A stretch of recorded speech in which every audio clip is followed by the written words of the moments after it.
BHK flat with 1110 SFT లో ₹1 కోటి మాత్రమే. బాచుపల్లి కెనడి గ్లోబల్ స్కూల్ కి 1 నిమిషం దూరంలో. లిక్కర్ స్కామ్లో మీ ప్రభుత్వ హయాంలో జరిగిన లిక్కర్ స్కామ్కి సంబంధించి ఇప్పుడు సిఐడి అధికారులు దర్యాప్తు చేస్తున్నారు. దాంట్లో మీ పేరు కూడా తెరపైకి వస్తుంది.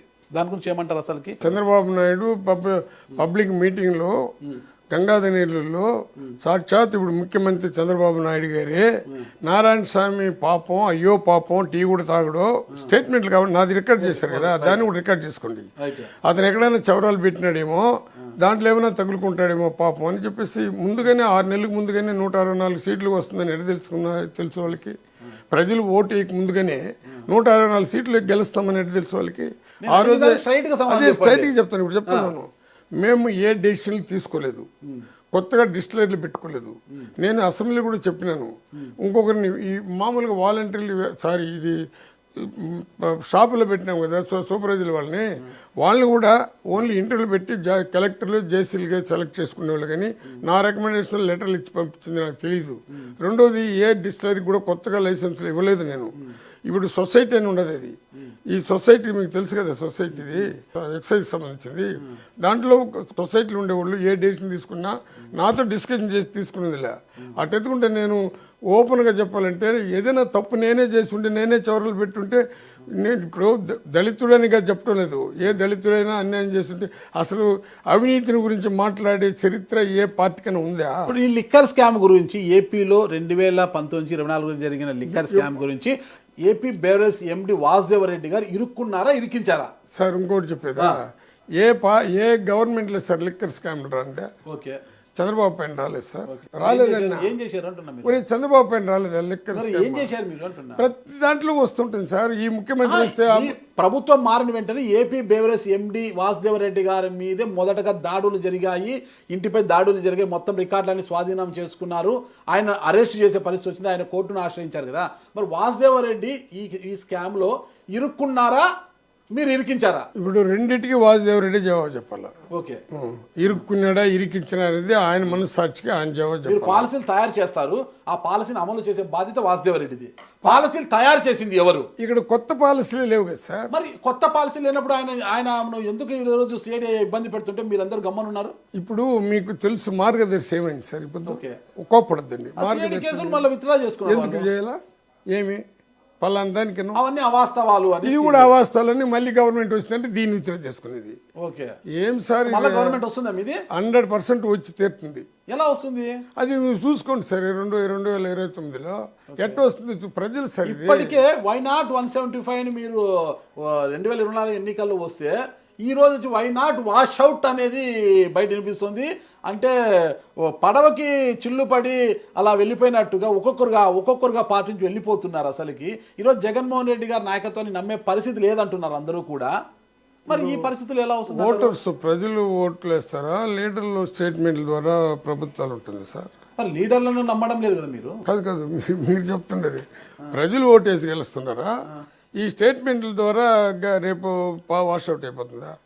అప్పుడు కూడా 23 మందిని తీసినారు సార్. అప్పుడు కూడా జగన్మోహన్ రెడ్డి గాల్లో గెలిచిన వాళ్ళు 23 మందిని తీసినారు. మరి 23 మంది వెళ్ళిపోయినారు, ఇంక ఇది వాషౌట్ అవుతుంది అన్నారు. మళ్ళీ ఎందుకు నిలబెట్టినాడు?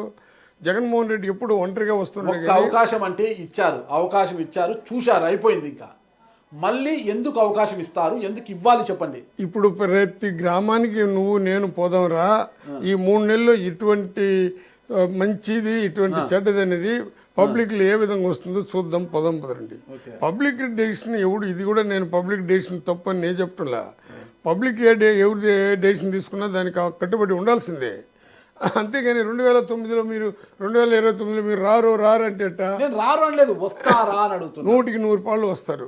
ఎలా, ఏ ఈక్వేషన్తో చెప్తున్నారు మీరు? అసలుకే ఈ రోజు ప్రజా సమస్యలపైన పోరాటం చేయకుండా ఢిల్లీకి ఎక్కి అప్పుడే ఏపీలో రాష్ట్రపతి పాలన పెట్టండి అని అడుగుతున్నారు. నాకు ప్రతిపక్ష హోదా ఇవ్వండి అని కొట్లాడుతున్నారు. ప్రజా సమస్యల మీద ఏం మాట్లాడుతున్నారు ఈరోజు మీరు? అసలు సార్ మీ ఆత్మసాక్షి చెప్పండి. ప్రజా సమస్యల పైన ఏం మాట్లాడుతున్నారు? నన్ను అడిగినారు కదా. ప్రజలు సుఖంగా సంతోషం ఉంటారు సార్. ఈరోజు ఇంకా 3 నెలలు అయింది. కాదు సార్, నువ్వేం చెప్పినావు? ఈరోజు పెన్షన్లు తీసుకుంటున్నావు. కాదు సార్, ఏం చెప్పినావు? నువ్వేం సూపర్ 6 అంటే ఏంది ఇది? ఏమి నువ్వు నీకు 15, నీకు 15, నీకు 15, 18 సంవత్సరం ఉండే వాళ్ళకి నీకు 1500, నీకు ఇట్లా చెప్పారు కదా. ఉండండి సార్, ఈ 3 నెలలు ఏమి మీ పథకాలు నెరవేర్చారు సార్?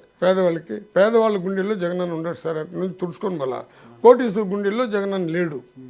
మళ్ళీ చెప్తున్నాను, మళ్ళీ కోటీశ్వరులంతా ఒకటి అయిపోతే మీరు ఇంక మీ పరిస్థితి ఏమంటే దానికి కాలమే నిర్ణయిస్తుంది. మొత్తం మీద నారాయణ స్వామి గారు అయితే యాక్టివ్గా ఉన్నారు. నేను యాక్టివ్ ఉండేది లేనిది పబ్లిక్లో రేపు తెలుస్తుంది. అలా ఈ మద్యం పాలసీ విధానాల్లో ఒకవేళ ఈ స్కామ్లో నారాయణ స్వామి గారు ఇరుక్కుంటే ఏం పరిస్థితి? ఇరుక్కున్నారని కదా మీరు అంటుండారు. ఇరుక్కుంటే ఏం పరిస్థితి అంటారు? నేను తప్పు చేయలేదు, నా ఆత్మసాక్షికి ఎవరి దగ్గర ఒక డబ్బు తీయలేదు. డిక్షనరీలు అందరూ ఉన్నారు. సంతకాలు పెట్టారు కదా. దీని సార్ డిక్షనరీ ఉండేవాళ్ళు ఉండరు, డిక్షనరీ కంపెనీ ఉండేవాళ్ళు ఉండరు, మా డిపార్ట్మెంట్ మొత్తం ట్రాన్స్ఫర్ చేసుకోవడం ఉండరు. ఈ స్కీములంతా మీరు మార్చిన వాళ్ళకి అందరికీ తెలుసు. నన్ను కావాలనే తీసుకుని నువ్వు చౌరాలు పెట్టినావు. నువ్వు కూడా బాధ్యుడంటే, నాకు బాధ్యుడంటే నా ఈడీని పంపించిన ఆస్తులంతా అది హ్యాండ్ ఓవర్ చేసుకోండి. ఇప్పుడు సంపాదిస్తే ఎక్కడో ఒక దగ్గర పెట్టాలి కదా. కొత్త డిస్టరీలు ఏర్పాటు కావచ్చు, డిస్టరీలు ఒకరి చేతి నుంచి ఒకరి చేతికి మార్పు కావచ్చు, కొత్త షాపులు ఏర్పాటు కావచ్చు, వీటన్నిటికీ ఎక్కడ కూడా షాపులలో కూడా ఆన్లైన్ విధానం కాకుండా క్యాష్ అన్నమాట. మొత్తం కూడా వైట్ లో క్యాష్ తీసుకొని అన్ని మీరు సంతకాలు పెట్టారా లేదా? క్యాష్ అంతా మనకి సంబంధం ఉండదు సార్. మీరు సంతకాలు పెట్టారా లేదా? ఈవెన్ ప్రిన్సిపల్ సెక్రటరీ కూడా సార్ ఎండి గారే చూసుకుంటారు. అది వాళ్ళు చూసుకుని వాళ్ళు మాట్లాడుకుంటారు. పాలసీని తయారు మీరు చేస్తారు. చట్టాలను చట్టసభలో తయారు చేసేది లెజిస్లేచర్స్, మీరు దాన్ని అమలు చేయాల్సింది బ్యూరోక్రాట్స్, అంటే అధికారులు, ఐఏఎస్లు, ఐపీఎస్లు, గ్రూప్ 1 ఆఫీసర్, వీళ్ళందరూ కూడా అమలు చేయాలి. కానీ ఈ పాలసీ విధానం, మద్యం పాలసీ విధానానికి సంబంధించి, ఆ బ్రాండ్లకు సంబంధించి కొత్త ప్రెసిడెంట్ మెడల్స్ అంట, ఏదో గోల్డ్ మెడల్ అంట, భూమ్ అంట, ఏంటంటే వచ్చాయి కొత్తవన్నీ కూడా. వాటన్నిటికి సంబంధించి నారాయణ స్వామి గారు సంతకాలు లేకుండానే ఫైల్స్ ముందుకు పోయాయా? ఫైల్స్ అన్ని కూడా సంతకాలు పెట్టారు. ఎందుకు సార్? రేపు ఎంక్వైరీ చేస్తున్నది కదా, నిజాలు నిగ్గు తేలుతారు కదా. దాన్ని ఎందుకు ఇప్పుడు కాంట్రవర్సీగా మాట్లాడేది? నేను కాంట్రవర్సీ ఏం చేయట్లేదు, అడుగుతున్నా. అరే పర్వాలేదు. ఒకవేళ మీ మెడకు ఉచ్చు బిగించుకుంటే. నాకు మెడకు ఉచ్చు లేదు, బిగించేది లేదు, ఏముండదు. అంటే బిగిస్తే మీ బోటి వాళ్ళు కావాలని బిగించాల్సిందే. దాంట్లో ఫలితం ఉండదు. కాదు సార్, దాంట్లో ఫలితం ఉండదు. చంద్రబాబు ఆత్మసాక్షికి నేను ఎట్టేటోడు తెలుసు. నేను ఆయన ఒకే తూరి ఎమ్మెల్యేగా, ఒకే తూరి రాజకీయానికి వచ్చినాము. నేను ఎట్టేటోడు, నా క్యారెక్టర్ ఎట్టేటో చూడ. ఈ రోజు మళ్ళీ నీకు చెప్తున్నాను, ఇది కరెక్ట్గా పెట్టండి. సమితి అధ్యక్షుడిగా నా పైన క్యాండిడేట్ నిలబెట్టినాడు చంద్రబాబు నాయుడు. ఆ రోజు నా పైన ఎవడు ధైర్యంగా పోటీ ఇలా మున్సామప్ప నిలబెట్టినాడు. మున్సామప్ప గెలిచిన వెంటనే నన్ను జిల్లా పరిషత్ చైర్మన్ చేస్తానని చెప్పేసి రోసయ్య గారు, రిటైర్డ్ అయినాడు ఐఏఎస్ ఆఫీసరు, వెంకటస్వామి, వాళ్ళిద్దరిని పంపించినారు. నేను పోనని చెప్పిన. మళ్ళీ 23 మందిని తీసుకునేటప్పుడు కూడా నా దగ్గరికి మనుషులు వచ్చారు. నేను ఇప్పుడు ఆమె చనిపోయింది, ఆమె ఆదికేశ్వర నాయుడు భార్య. ఆ రోజు కూడా నేను పోనని చెప్పిన. నా క్యారెక్టర్ టోటల్గా చంద్రబాబు నాయుడు తెలుసు. ఒకవేళ నేను ఎక్కువగా చంద్రబాబుని విమర్శించున్నా వ్యక్తిగతంగా విమర్శించాల, నేను ఒక పద్ధతిగా పోయి ఉంటాను. ఒకవేళ నా పైన కసి ఏమున్నా నా క్యారెక్టర్ తెలుసు, నేను ఎంటర్టోడు తెలుసు, నేను డబ్బు తీసేవాడా డబ్బు తీయనోడు అనేది ఆయన ఆత్మసాక్షికి తెలుసు.